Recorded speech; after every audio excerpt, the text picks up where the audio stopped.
Good morning, everybody, and welcome to the sixth and final session that Scotland's Towns Partnership has been running in relation to the new Town Centre Action Plan. Town Centre Action Plan was published officially last week, so we've now got our new framework document. Obviously, things have been quite dramatic over this last couple of years, so it did give us time to review where we'd got to with the original Town Centre Action Plan, and then to think in a sort of post-COVID climate emergency type context, what do we need to do next in terms of our if we think of COVID, that has been a massive sort of generational disruptor. People now work, get educated, enjoy leisure much more agilely and flexibly. We've seen blended work patterns, etc. And I think that's going to be consolidated primarily because of climate. So we can reduce carbon footprint, we can reduce movement of people, we can increase productivity, but all of that requires a strong digital backbone. So today's session is to look at how do we have that capacity and capability? What are the sort of innovative solutions that we should consider in terms of digital? Because in the new Town Centre Action Plan, digital is definitely seen as one of the key themes, as it was in the first Town Centre Action Plan. So today we're going to hear from a number of speakers. We're going to explore a number of case studies. We'll have a Q&A towards the end of the event as well, so you can engage with the speakers and ask some questions. So hopefully you'll learn quite a bit today. So without further ado, I'm going to hand over to Charles Boisseau, who's the Chief Technical Officer with CommsWorld. And Charles is going to talk us through transforming connectivity, capacity and capability. So Charles, without further ado, over to you. Thanks very much, Phil. Hi everyone, nice to meet you. As Phil said, I'm CTO at CommsWorld. Alison, if you want to just jump onto the next slide, I'll do a quick who, what, why around CommsWorld. So you may have heard of us, you may not have. CommsWorld's a Edinburgh headquartered network operator. That map on the right hand side is our fibre optic network around the UK that we've been building over the last 10 plus years. The way that we position ourselves is as the other national network operator that focuses on enterprise and public sector. We find ourselves in a very exclusive club amongst some much larger organizations in terms of capability to deliver to enterprise and public sector in the way that we do. And that's put us in some interesting places and had some interesting discussions. And we're going to talk a little bit about some of our experience, particularly around working with local authorities today. So what does that mean? What do we do? We provide connectivity, basically. So we use that big fibre optic network of ours around the UK to provide fast connectivity, both internet and private, what we call wide area networks, to organizations around the UK.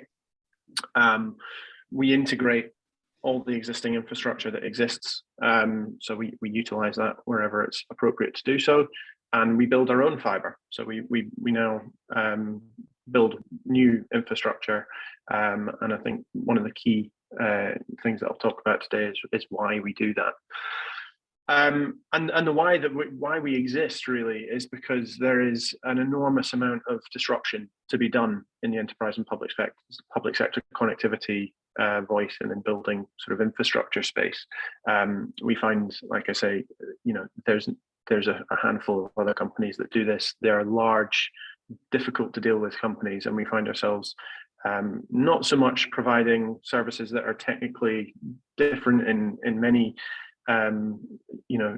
exciting ways, although we're super nerdy and geeky about these things, particularly me, so I find it all super exciting. But from a very stark perspective, the reason that we're different is because we do things differently. We're a bit more agile, we're a bit more innovative about how we approach some of these things.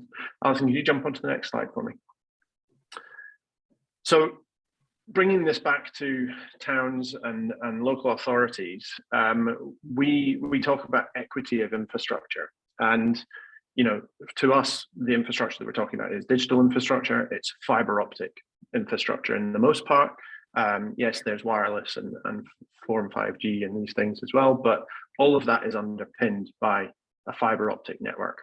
Now, what we want to do is make sure that whenever we're talking to a local authority or anyone else, that we are in a position to make sure that we're able to deliver to all these different demand points. So this slide is just showing you all the different places that we might provide infrastructure to in a given town or city. And, you know, that we have experience in doing all of this. A lot of that is underpinned by local authority contract that we might have, but equally the beneficiaries of that infrastructure are everyone. And this is really the key message that we're trying to make to local authorities and to other stakeholders, is that, you know, a holistic view about connectivity across a region drives huge advantage, not just to the consumers of those individual components that are being procured, but to everyone, all communities, businesses, you know, infrastructure, other infrastructure that requires digital components, homes, you know, all these things. So we talk about, just quickly rattle through this. You know, we do obviously provide solutions to the local authorities themselves. So that's connecting every school, connecting every council office, library, community centre, all these places. So that's a given. That stuff gets covered. We also now cover public spaces. So we're putting in, I'll talk about an example of this in a minute, but putting in infrastructure into parks and putting in CCTV in public spaces and Wi-Fi and these things. We supply connectivity to airports such as Glasgow and Edinburgh Airport. We supply connectivity to municipal, what we're calling now Internet of Things, but in the old days we might have talked about CCTV or urban traffic control, traffic lights, these sorts of things. And there's more use cases appearing in that sort of Internet of Things sort of area all the time. So that's a hugely growing part of the infrastructure that we're providing. Obviously, our pedigree is in providing services to businesses, so we naturally do that. The fiber infrastructure that goes in the ground provides connectivity to the mobile infrastructure. The mobile infrastructure has to be grounded at some point. So 4 and 5G don't operate in isolation. They have to be grounded into a fiber optic network that supports the masts and the cells that go up on buildings. So the infrastructure will always support that as well. There's obviously healthcare, doctor surgeries, hospitals, all these things, critical national infrastructure, power grids, you know, all that sort of stuff. It all requires fiber optic connectivity. And Alison, if you could jump onto the next slide.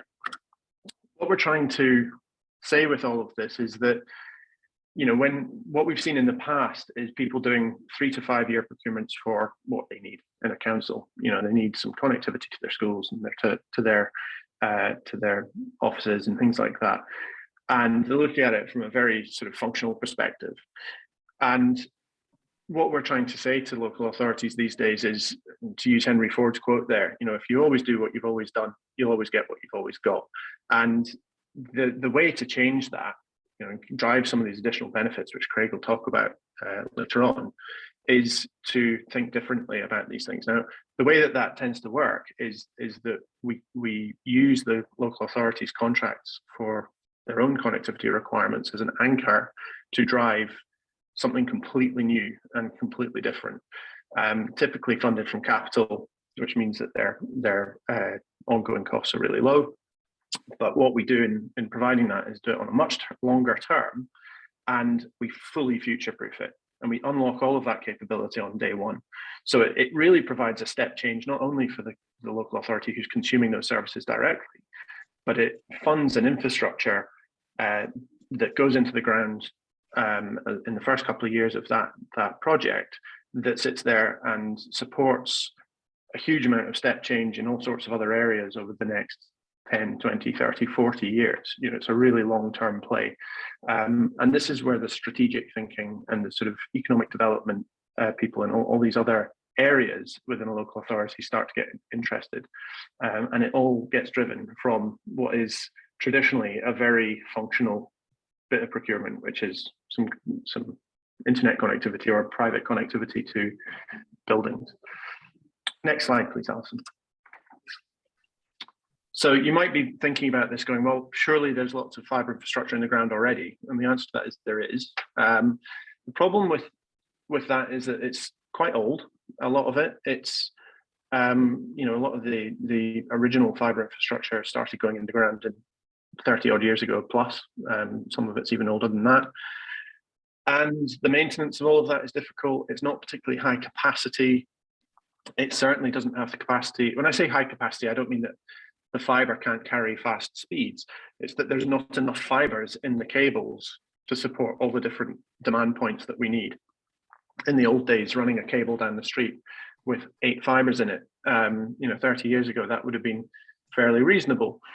Putting in a 96 fibre would have been absolutely enormous capacity. These days, that is about the smallest type of cable we would put in the ground. And that's because we expect to serve hundreds of different demand points at some point in the next few decades in any given street. We really have to fill the network with as much fibre capacity as we possibly can. And the other thing that we need to think about is making it affordable. In order to get it down to that price point that it needs to be commoditized, it needs to be ubiquitous, you need to think differently about the economics of how we build these networks.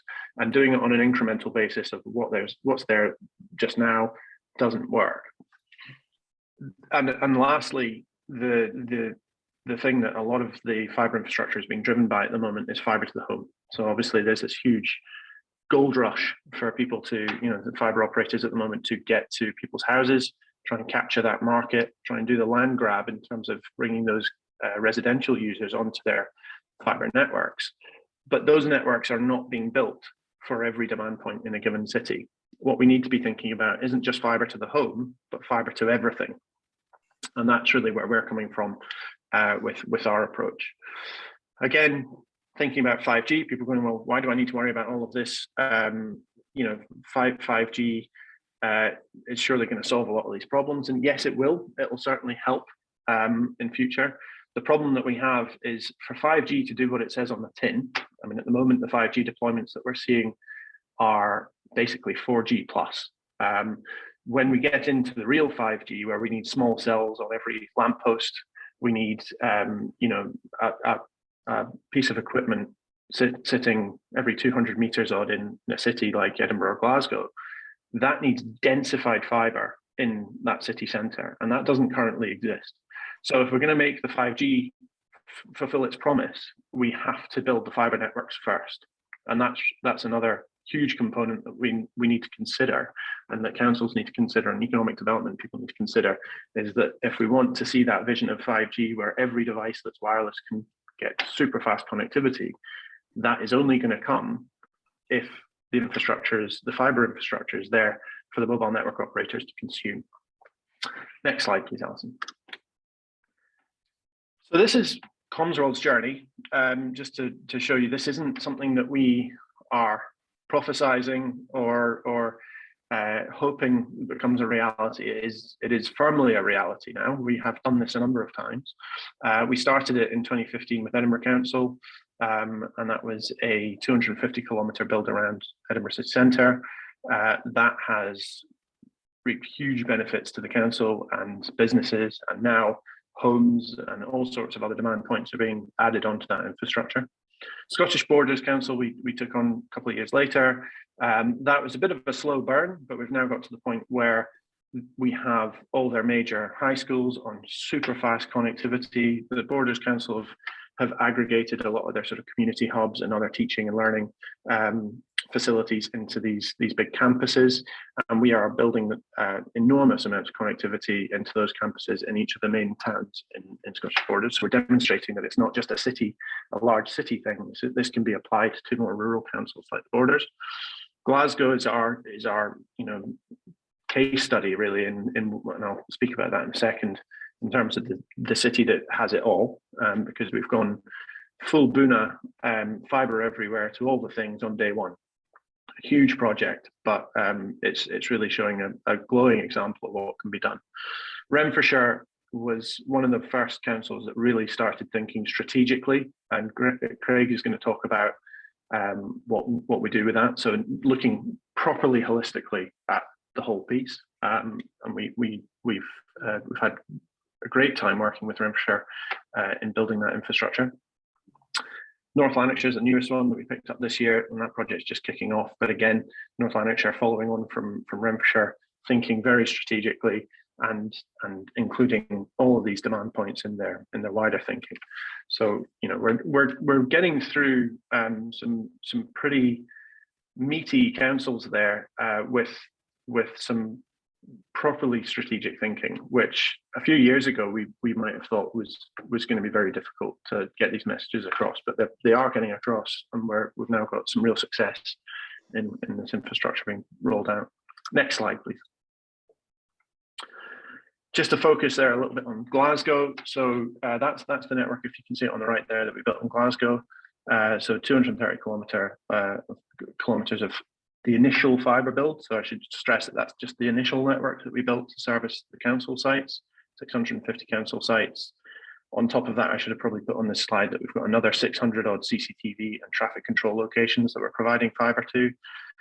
And this is a huge step change for the council. Previously the fastest thing that they could have possibly had at a school was 100 megabits.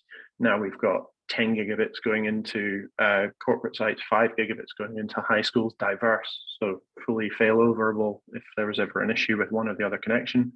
Primary schools getting a gigabit.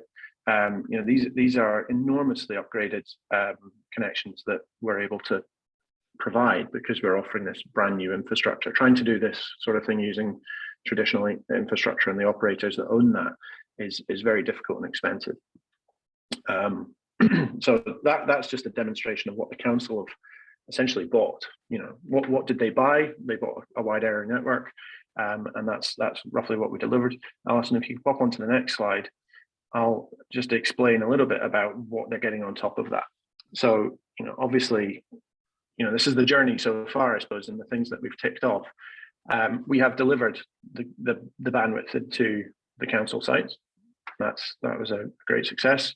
We put connectivity into the CCTV. So all of the council CCTV is going on to this new fibre, which allows them to upgrade all of that infrastructure, go for ANPR cameras and all these clever new things. Urban traffic control. So where previously that was reliant on potentially ropey 4G and broadband and these slow and unreliable pieces of connectivity to connect to the traffic control systems for the traffic lights, that's all now on fibre. We've connected smart parks. The picture I've shown there is of the Euros in Glasgow Green. That was a fan zone for the Euros, and we put in a huge wireless infrastructure and an infrastructure that can be used in future for events and broadcasters and all sorts of people coming into Glasgow Green to use that space for all sorts of different events in future, helping with security, bringing all the CCTV in the park on to the fibre, all the rest of it. So that was a great success. Delivered that specifically for the Euros. It was subsequently used for the Transmit Festival that happened in Glasgow Green a few weeks later, and the council expects to use that for hundreds of events in future. The infrastructure that's gone in the ground has now also been used to support the 4G and 5G macro cells, so the existing tower sites that support the mobile networks. That is being done as we speak.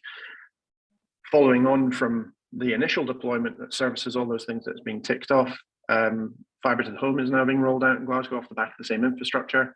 So tens of thousands of people in Glasgow will be getting access to gigabit fibre optic connectivity through that initial, just as a result of that initial infrastructure being anchored by the council. Social housing could be added onto that. 5G small cells, as I mentioned, when that does come along, when the mobile network operators are ready for that, we will be ready and waiting with the fibre to provide all of that. And there's a whole host of other municipal infrastructure and private infrastructure that might be going into a city that we could connect, EV chargers and all these other things. So we're expecting this Glasgow to be miles ahead in terms of their adoption of all of these things. And it all started as a really boring IT procurement for a wide area network. So hopefully that's just painted a bit of a picture in terms of what's possible. I'm going to hand over now to Craig. So Alison, if you want to jump onto the next slide, I can hand over to Craig, who can talk a little bit more detail about Renfrewshire. I don't think I have to anymore, Charlie. You've covered everything off there.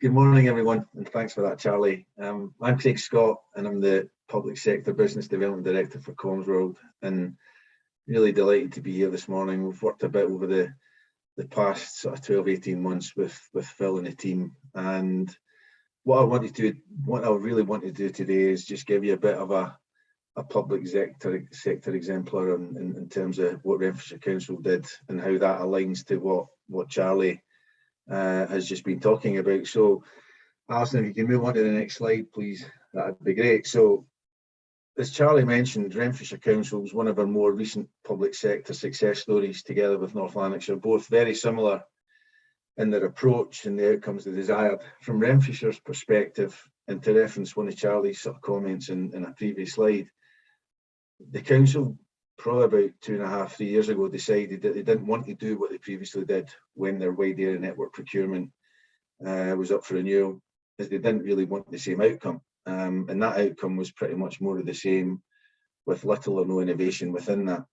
So they wanted to plan big with a view to delivering big for the council itself, its community, and also the businesses of Renfrewshire. So through the engagement we had in the market process and to understand what could be achieved, we had engaged with Pat Murray, who's the CIO in Renfrewshire, and what he was able to do, relating to what Charlie was talking about there from the outset, he was able to combine the connectivity from the council's perspective around corporate and education, which would typically be the standard approach, together with CCTV and the urban traffic control over a long-term contract to try and drive a different outcome for the council. And those two components in particular were key in terms of the process, because no other local authority had, first of all, incorporated things like CCTV and UTC from the outset into the procurement. Glasgow obviously brought that in further down the line once the infrastructure was in place, and also the term of a 17+ 5-year contract for a wide area network. Again, no one really had done that at that level for a wide area network. So this approach really allowed us to partner with an organisation called City Fibre to drive the required step change through significant inward investment in fibre infrastructure.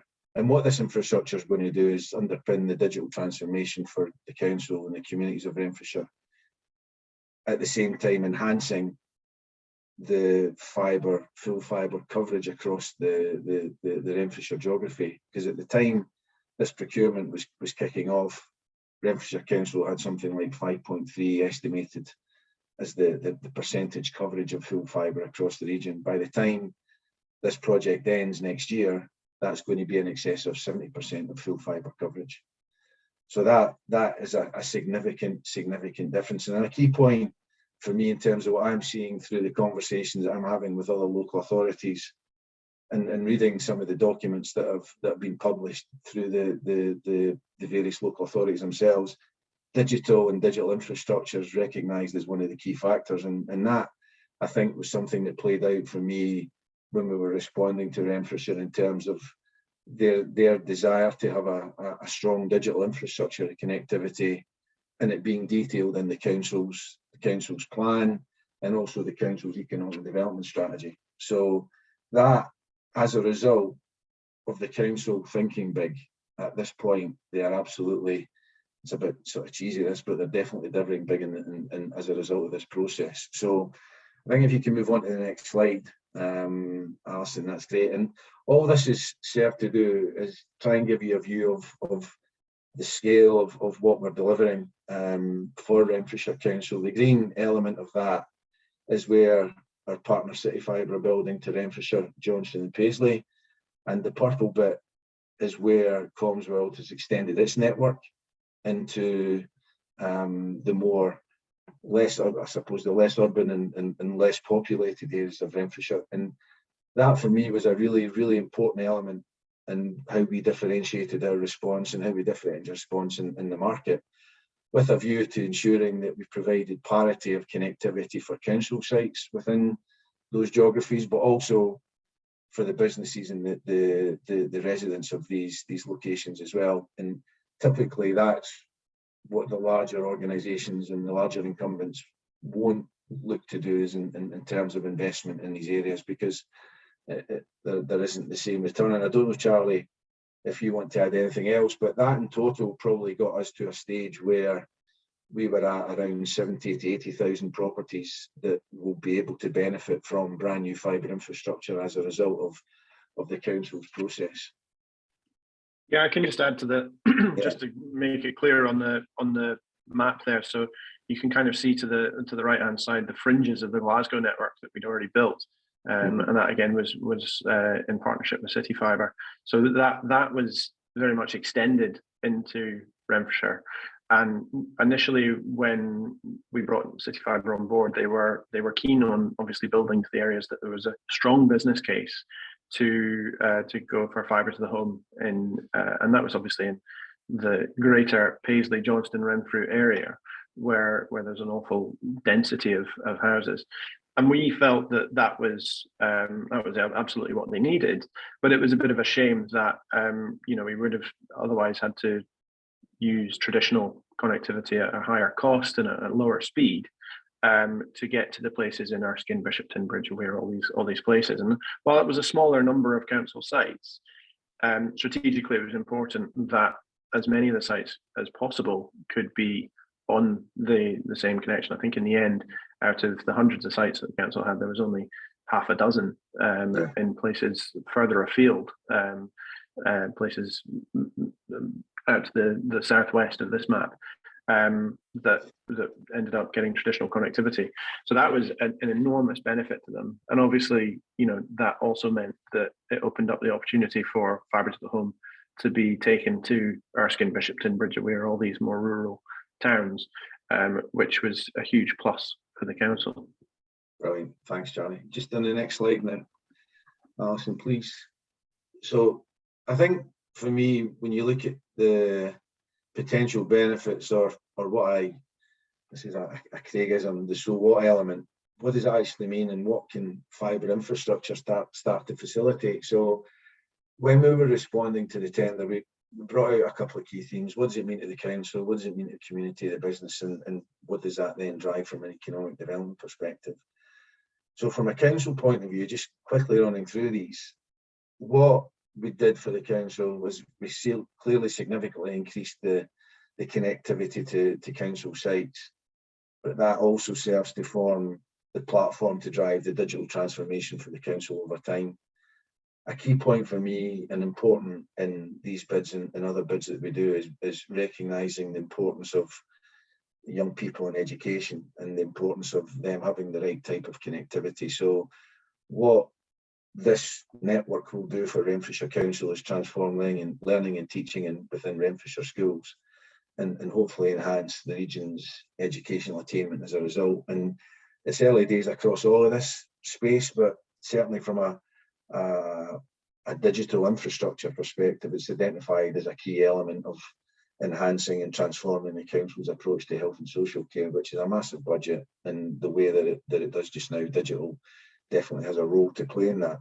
From a community perspective, and just going back to what Phil was saying in his introduction, across all local authorities over the last couple of years in particular, because of COVID, it's highlighted what levels of actual digital deprivation exists, not only from a connectivity perspective, but also in terms of devices. And even if you've got connectivity devices, there's a lot of people out there that still don't know what they're doing when it comes to that. So the skills that are required, and those skills are basically, I think, not in all cases, but there's a lot of that exist within the key user groups that need to engage with the council on an online basis. So within Renfrewshire, what we've done is we've resulted in us engaging with various third sector organisations such as Engage Renfrewshire in an attempt with the council to drive some initiatives that will see Comsworld working to help try and tackle these agendas within the community. From a business perspective, which is really key for us, Charlie, referenced that as our heritage. The process the council has adopted is going to ensure that probably the vast majority of businesses within Renfrewshire will have access to high capacity, cost-effective connectivity. In Renfrewshire, as a result of this, is probably going to be one of the most digitally connected regions within the UK, and certainly benefiting the likes of the AMIDs, which is there's a big development in Renfrewshire that most of you will be aware of, but AMIDs, which is the Advanced Manufacturing Innovation District for Scotland, and NMIS, I'm reading this, which is the National Manufacturing Institute for Scotland, both centres of excellence for manufacturing, and a flagship for Scotland based in Renfrewshire, where there is going to be a need for high capacity connectivity. And from an economic development perspective, what's clear through most of the engagements that I've had and conversations I've had, digital infrastructure and fibre infrastructure is a really important element of any economic development strategy. And from Renfrewshire, what it's going to do is hopefully make Renfrewshire a more attractive place to work, live, learn and invest. So that, again, some of the words taken from some of these strategies, but all factors at play to drive economic growth and a key element of the council's 10-year economic development strategy. So I think for me, that just aligns to what Charlie was talking about earlier in terms of the various sort of areas and elements of a local authority and how that then drives the sort of different outcomes, given the fact that there's a proper digital infrastructure there that's capable of supporting that. So if you go into the final slide, Alison, thank you. All I really wanted to do was try and bring some relevance back to Scottish Towns Partnership in this. And having had a look at the recently published Town Centre Action Plan, and as Phil mentioned, it's clear digital and the role of digital has a really important role in delivering the town's first approach to meeting the needs of communities and tackling the climate change. I've just highlighted a couple of points in this slide, but be it new house builders being encouraged to incorporate fibre infrastructure, to the investment in digital skills across communities and businesses, to support agendas to drive new fibre and 5G infrastructures, or supporting the agendas around towns, digital platforms, the local gift cards, or even the 20-minute neighbourhoods. The one constant in all of that, in all of this, and the other digital references within the action plan, is the need for the relevant infrastructure to be in place. So just in summary here, from what, and again align into what Charlie said right at the outset, from a Colmsville perspective, I see us at the forefront of this and challenging the large incumbents, creating competition and value in the process. And our success in local government over the last few years has seen significant multi-millions of pounds being invested in fibre infrastructure, and it's my goal and that of Comsworld to make sure that we continue to build on this success where we can. And with our role as being the digital partner for the Scottish Towns Partnership, I think it's fair to say that we look forward to where we can, playing our part in helping deliver against the outcomes that are desired from the Scottish Towns Partnership and the Town Centre Action Plan. So from my perspective, I hope that's been very useful and of interest to you all, and I thank you on behalf of Charlie and I for your time this morning. And if there are any questions, I'm sure Charlie will be able to answer them for you. So thank you, that's much appreciated. Thanks, Craig. Thanks, Charlie. Really, that was really useful in terms of just explaining how the sort of digital transformation strategies across the broader public sector is providing that infrastructure then that helps create the better bandwidth, the speed, the accessibility, because nowadays everything relies on having that digital infrastructure and that investment, whether it's transport, enterprise, the environment, managing the environment, education, healthcare. But fundamentally, what you have just explained to people is how you get that infrastructure in place that enables all these other things to happen. We're going to move on to another case study now with Lisa from Shop Abbey. Lisa, tell us about happy people, happy places, and a happy planet. That sounds like a song to me.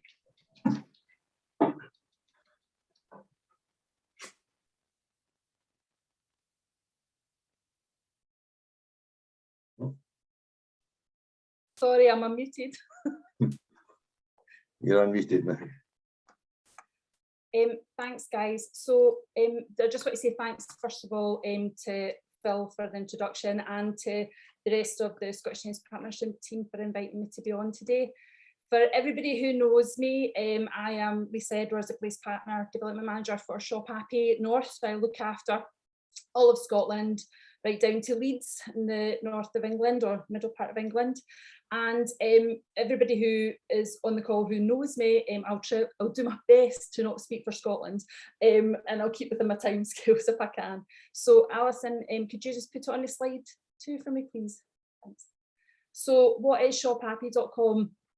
Some of you may have heard of Shop Happy before today.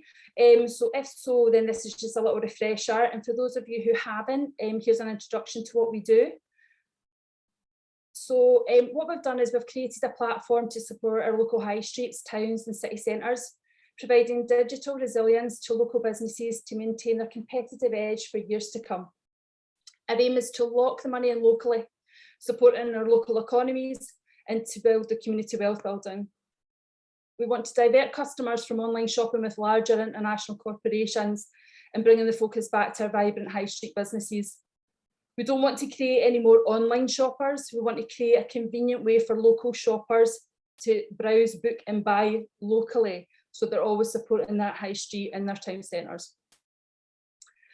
We don't want to take away from anything that the businesses are already doing. What we want to do is to give them another platform to be able to enhance that and support it. And we run national campaigns with missions at heart. So whether it's Love Local Day, Green Friday, taken away from the Black Friday, or Favourite Family Business, which we've got running just now. We support over 3,000 businesses in over 100 locations nationally.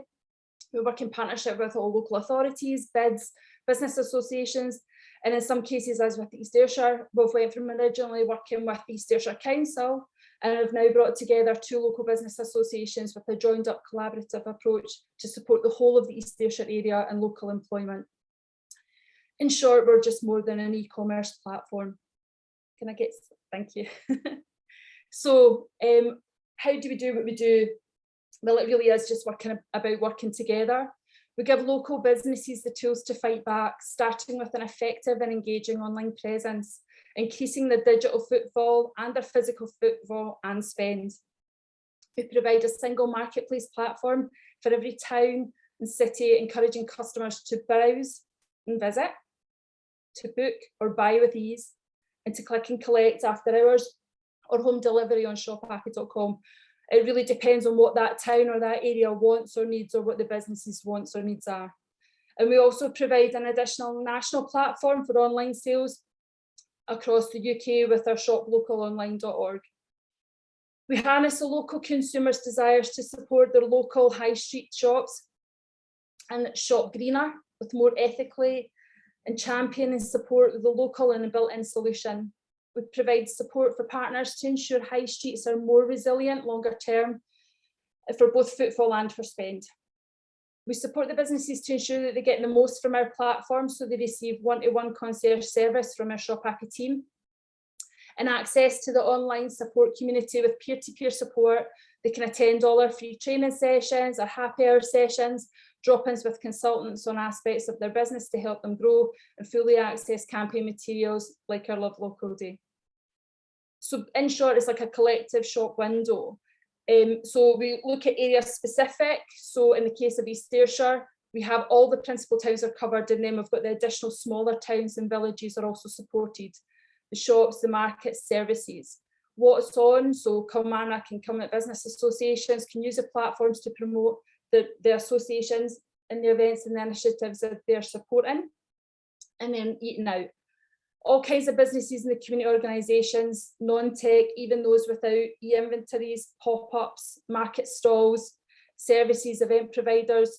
Every business and every community group is fully accessible for them.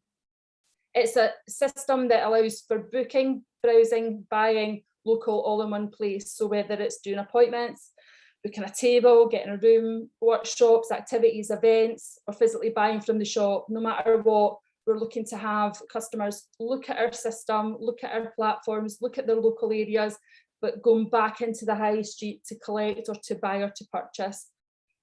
The click and collect and home delivery service depends on what the areas want and what the businesses need.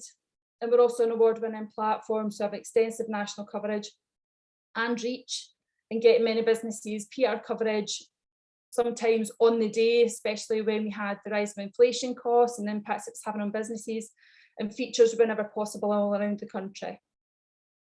So it's about the businesses and directing that local spend directly back to them. So our system's really easy to navigate. Again, as I've already said, it's about that browse, book, buy, all in one place. It's positive messaging is aligned with the local campaigns. So the fact that Scotland loves local, love local day, everything about what we do, it really is about focusing on back to that place and making sure the money is locked in. The focus is driving footfall and spend with the added online convenience, because we know that there's a blended approach moving forward.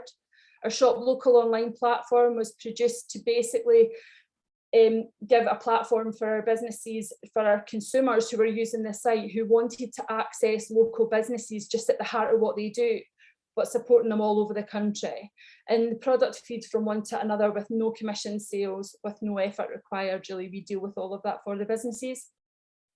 Where the focus is driving spend and an alternative to online giants for increased customers looking to spend with local businesses whenever or wherever they are. It's inclusive and accessible. Our platform has got specific technology built within it. So we actually work with assistive technology. It can be adjustable settings, voice command, text readers, regardless of whatever the customer needs. It's there as an accessible mode for them to be able to click into. And we also work with other platforms to support other initiatives. So for example, My Connects and the Scotland Loves Local gift card, it can be redeemed on our site. So there's no kind of disconnect with what the bigger platforms are within our areas and what we're looking at doing to support the other initiatives that are happening in each and every area that we look after. And we always make sure that we remind the customers on their journey that they're supporting a local business, from product selection to product shares to the final checkouts. Slide 5, please, Alison. So what are our expected outcomes? So there's multiple ways to engage with the local economy. Ultimately, we want to give as many different avenues as we can. So with our browse, book and buy facility, it really is about making sure that people are not taken away from that high street or town centre or city centre area. It's about bringing them back into it. We want to look at increasing footfall back to local businesses and increase the digital presence. We want to build digital resilience and engagement with all businesses and with areas and communities. We want to support where digital does not exist, giving businesses the tools and the skills to be able to support their own businesses. We want to safeguard existing businesses and jobs. By giving a platform and supporting the establishment of new high street businesses or shops or markets within that town centre scape. It's about improving collaborations between businesses and the community, and our collaboration work with ours, and whether it's the bid or whether it's a local authority, and making sure that that's fed back to those businesses within the community and the community groups. Residents and visitors are able to then support local through this period of recovery and beyond. So it gives them that platform to be able to do that. And it also increases the use of services and events online for vulnerable people within our communities, making it completely inclusive and accessible. It's about building strong partnerships and stakeholder engagement. And obviously the biggest thing is future-proofing our local independent businesses and our high streets and town centres and city centres. So it really is about making sure that we're not missing out on any opportunities, and working with all of our local authorities, all of our community groups or our business groups or bids to make sure that that's enabled and happened. And it is very much a concierge service, and we work really closely all the time with them. And then the next slide. Thanks, Alison. So if anybody's interested or wants some more information, then by all means, please get in touch with me on the address that you've got there. Thanks so much. That's great, Lisa. Thanks for that. And I think just I mean, when COVID arrived and we had those lockdowns, there was sheer panic, and it shone a light on one of the biggest issues which has been picked up in the Town Centre Action Plan, which was the skills and capacity within the town centre sector. It had been a sector that had probably been neglected and overlooked when it comes to digital skills.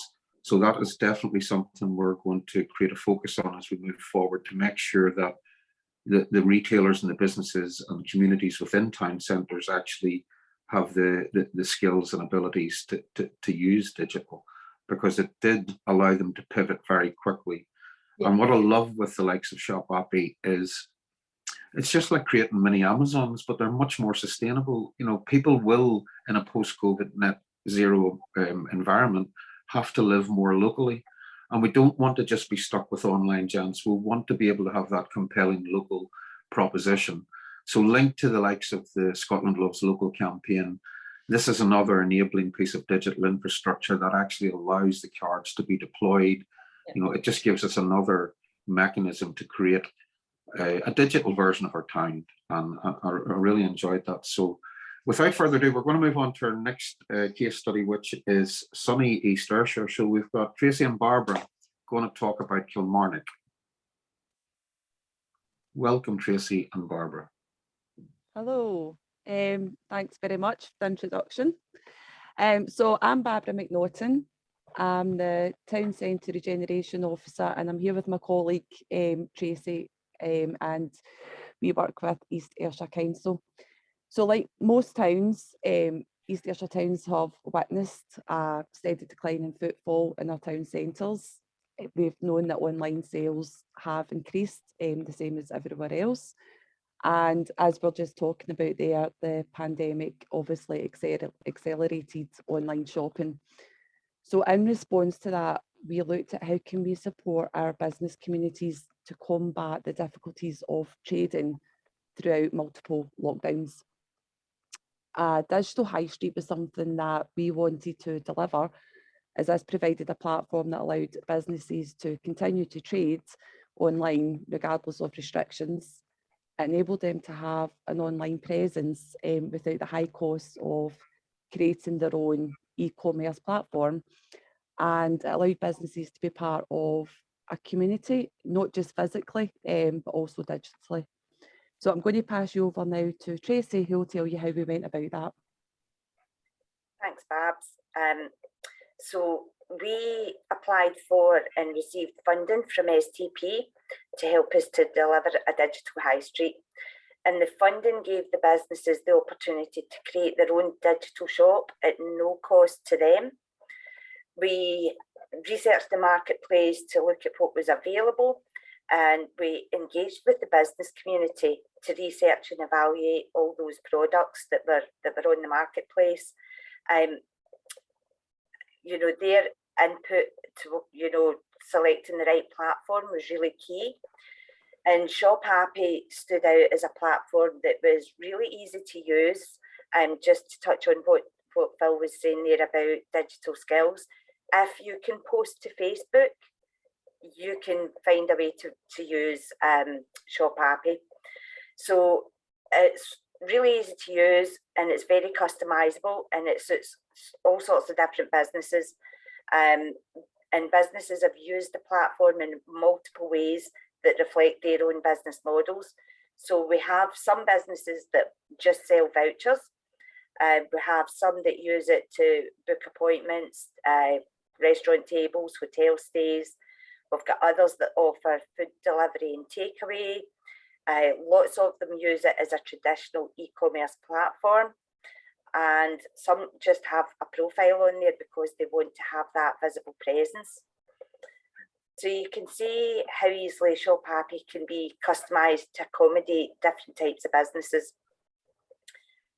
While this is a digital platform, it's really important to stress that we don't want to take away footfall from our town centres. If anything, Shop Appy is there to enhance the business offering, so, and to encourage business shoppers to browse products before physically visiting the shops, and also allowing the people that want to shop online because it's convenient for them, a way to do that. Shop Happy's own research indicates that 91% of people are saying that Shop Happy encourages them to shop local more. And shops are reporting that they've got lots of new visitors coming into the shops because they've seen them on Shop Happy. It also helps businesses reach a wider audience. As people go online to look at products, they potentially discover businesses on their doorstep that they didn't know were there. So critical mass uptake on the platform is really important. Could I have the next slide, please? So pre-pandemic, we were tasked with trying to find a loyalty reward or gift card scheme that would encourage town centre footfall. And the short story is that we launched the East Ayrshire gift card in August 2020, not knowing then that this, and I'm going to quote Phil, trailblazing work would be instrumental in helping to launch the National Community Wealth Building Initiative of the Scotland Love Local card. We have around 200 plus businesses across the authority registered on the East Ayrshire gift card, but it also became clear really quickly that the gift card and Shop Happy go hand in hand, and those needed to be synced together to give the businesses the best possible opportunity to fight large multinational online businesses. So My Connects and Shop Happy work together to enable the gift card to be spent online, giving cardholders another way to shop locally. Both of these initiatives aim to provide community wealth building. They encourage footfall back into our town centres. They support the Love Local message, and they provide an easy way for shoppers to shop locally online. Could I have the next slide, please, Alison? So the Kilmarnock and Cumnock Business Associations both worked in partnership with us to launch both of these programmes. They were really instrumental in getting businesses signed up and promoting the initiatives to the public. And when the funding for the first year of Shop Happy was coming to an end, we started to look ahead at what the next step was. And a really magical thing happened, because the Cumnock and Kilmarnock Business Associations came together and decided that they wanted to get funding and to take Shop Happy forward for the next 2 years. And this was for the benefit of the whole community right across East Ayrshire. This was the first time that two associations across the authority had came together to work like this, and they recognised that it wasn't just for the benefit of their own towns, it was for the whole of the authority. So if I could have the next slide, please. And I'm going to pass you back to Babs. Thanks, Tracy. So as you can see, Shop Happy supported a lot of the kind of community wealth building in a number of ways. But not only did it encourage people to shop locally, it also led to employment as well. Shop Happy saw the benefits of employing someone from East Ayrshire who has local knowledge and connections with local businesses. So in the summer of 2021, they employed Alison, who initially had been supporting local businesses to create a digital shop in their hometown. But as Alison became familiar with Shop Happy, she immediately saw the benefits and the potential for local businesses. And Shop Happy recognised that she was an individual who could really support the local community, and so they made the decision to employ her. In a very short space of time, because of Alison's energy and enthusiasm, she tripled the number of businesses that was registered to Shop Happy within our hometown. So we now support Kilmarnock and Business Associations to take this forward, and we're looking at how the platform could evolve into a space for the whole community. Our future ambitions is to encourage community groups, social enterprises, community councils to use that platform to advertise what events are holding in their own community, what time of their local community council meetings, etc. So using that to promote them. So it would really make the platform a kind of digital community hub, being used by the whole community to find out what's going on in the area. So it promotes them, but also helps support the local businesses as well. And thank you very much for listening. That's us finished.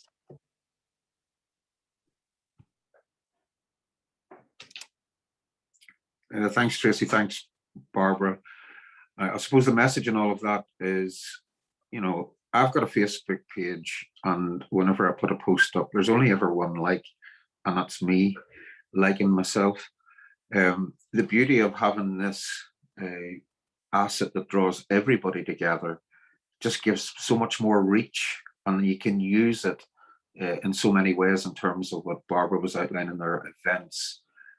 Each business can have a sort of different slant on it. I have to say, you know, there are a number of platforms that we have worked with through pandemic, the likes of Snappy Shopper, Hunger, Shop Appy. So there are a range of options in terms of pre-designed platforms that you can plug into, but it does just give you that additionality of having all of that infrastructure and IT architecture already built in. It's just a question of then getting your businesses plugged in. And I love the beauty of linking that to the Scotland Loves Local brand, campaign, gift card, because even currency is becoming digital. Basically, the Scotland Loves Local Town and City gift card is a digital currency, and being able to use that on your platform just links everything together and integrates it even better. So thanks for that. We've got a few minutes to take a few questions. I suppose, Lisa, if you're still around, there's been a couple of questions about how the Shop Appy platform is funded. Could you give us a sort of brief overview of how that happens? Absolutely, yeah. So what I would say is, in most times, the conversation takes place along with ourselves and the community group, business group, or local authority or bid. So we would then go into a larger conversation around a 1 to 2 year contract to do support for that entire area. Now, the reason we would say more 2 years is because it allows time for it really to embed and become part of the framework of that community. So with the likes of ourselves with East Ayrshire, we did a 1 year contract with them, worked with them through it, and now we're going into a 2 to 3 year contract with the business association groups through the funding that's been provided from the STP. So with us, it's kind of around that initial conversation, seeing what's best for that area, what funding is available, and then that allows, especially in this period of recovery for the businesses, to kind of catch their feet, to get back on the ground, and ride this wave that is post-COVID. So from our perspective, having that initial funding put in place then gives us that time to build the relationships with those businesses, to get them to a place that is fully functioning, that they are then in control and in charge, because ultimately it's the area's initiative. We're providing the platform, it's the area's initiative, and then it's the business's platform to kind of go forward as they wish, and to use it how they feel it adds the most value to their business and to their area. With ourselves in East Ayrshire and with the other areas that we work with, there's different things for different places. So we work really specifically with them. When I say concierge, I mean concierge. I think Barbara and Tracy will kind of attest to the fact that we have meetings continually. We meet as teams, we meet as the business association groups. Alison obviously being on board means that I have somebody with a regular conversation with on a day-to-day. So it kind of builds up the value of what it's adding to that area, but ultimately it's to be built into part of the framework. It's not something we want is just seen as a sticky plaster to go on to help support through a set period of time. We want it to become something that really is a substantial growth and a bolstering of the businesses to give them an additional stream of income into that area, back in locking that money in locally. So ultimately that's what it's about. And then us working with those areas and community groups to really build on the platform and build on the profile. So the funding usually comes with the initial concept, with the area that we're going to work with, and they're the partner leads that I work with to grow that on a kind of more generalised platform for our to see the development of the growth with that area. So I can't say there's a one size fits all. Each area is completely different, and we work with each of those areas very, very independently to see what's going to work in those parts. For the businesses, I see one of the questions that came up was around costing for per business. So we don't take any commission. There's absolutely nothing along those lines. It's a one-off straight off fee just for the businesses specific. So if it's a business who's bricks and mortar and they're actually on the site, it's £19.99 per month. And that's it. It's a straight off one-off cost each month. And then that takes them through for however long that they're working with us to grow that platform. And I don't know if anybody's seen, but the likes of Etsy, they've just raised the commission even more. So it's now 6.5% almost on each purchase. So that's a huge commission chunk coming out of each product that somebody's selling, and we don't take any commission at all. So the businesses will always know where they are. So when we come to the end of the term, with regards to funding or anything along those lines, we've already started to have conversations with those businesses to let them know what the options are, what to do, to find out where the value is adding for them, and kind of build that relationship on a different level. But we don't lose contact with the areas that we've kind of built up that relationship with. So each area is different, but the ballpark figures are usually about the same.